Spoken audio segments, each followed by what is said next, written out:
पाकिस्तान एक गरीब और भूखमरी का मारा हुआ देश है। कर्ज में कंठ तक डूबा हुआ है, आर्थिक तौर पर बिखरा हुआ है, राजनीतिक हालात भी वहां बहुत बुरे हैं। पाकिस्तान के बाशिंदे खैर मना रहे हैं कि किसी तरह से उनका जीवन चलता रहे। वो भारत से तुलना करते हैं तो अपना माथा पीट लेते हैं, क्योंकि दोनों देश साथ ही आजाद हुए थे, मगर एक चांद तक पहुंच गया और दूसरा अभी भी आतंक में ही अटका हुआ है।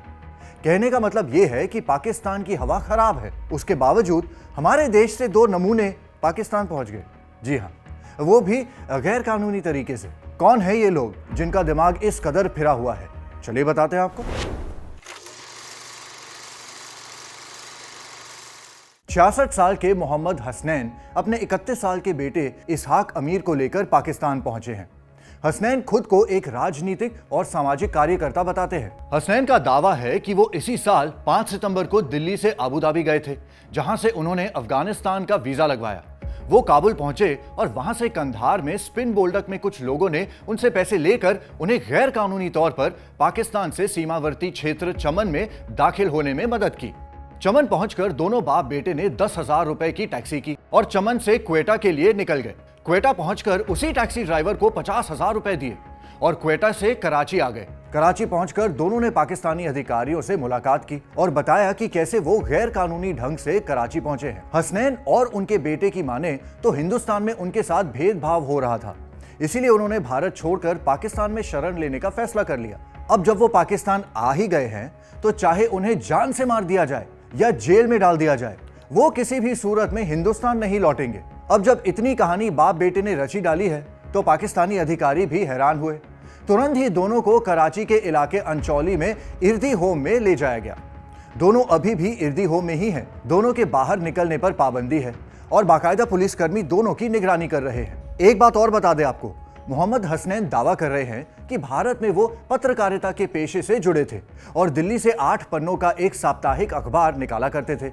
इस अखबार का नाम था चार्जशीट। बाद में इसके नाम को बदलकर द मीडिया प्रोफाइल रख दिया गया। यह अखबार उर्दू और हिंदी भाषा में छपता था। मोहम्मद हसनैन मूल रूप से झारखंड के रहने वाले हैं, लेकिन जानकारी के मुताबिक वो पिछले कई सालों से दिल्ली के जाफराबाद में रह रहे थे। 1989 में हसनैन की शादी हुई थी, जो 4.25 साल चली। उस शादी से हुए 2 बेटों में से एक की मौत हो गई, जबकि दूसरा बेटा इसहाक अमीर अब उनकी एकलौती संतान है, जो फिलहाल उनके साथ है। मोहम्मद हसनैन पर दिल्ली में भड़काऊ पोस्टर लगाने समेत कई मामले दर्ज हैं। इतना ही नहीं, वो अपने अखबार के जरिए मुसलमानों के मुद्दे उठाते रहे हैं। हसनैन ने विधानसभा और लोकसभा के चुनाव भी लड़े हैं, मगर जीते नहीं हैं। हसनैन की बात तो आपको हमने बता दी, अब इसहाक की बताते हैं। इसहाक की माने तो अबू धाबी की एक कंपनी ने उन्हें नौकरी का प्रस्ताव दिया था, जिसकी तनख्वाह 4,000 दिरहम थी और 10 सितंबर 2023 को ही नौकरी शुरू करनी थी। लेकिन उनके पिता ने पहले ही प्लान कर लिया था कि उन्हें भारत छोड़कर पाकिस्तान में रहने जाना है, इसीलिए ये दोनों निकल पड़े पाकिस्तान की ओर। दोनों के पाकिस्तान पहुंचने की खबर से हसनैन के मोहल्ले वाले भी हैरान हैं। सब कह रहे हैं कि हसनैन तो कह रहा था कि उनके बेटे को दुबई में नौकरी मिल गई है, इसलिए वो दुबई जा रहे हैं, मगर वो पाकिस्तान चले जाएंगे ये किसी ने नहीं सोचा था। अब क्या ही कहा जाए हसनैन और उनके बेटे की बुद्धि को।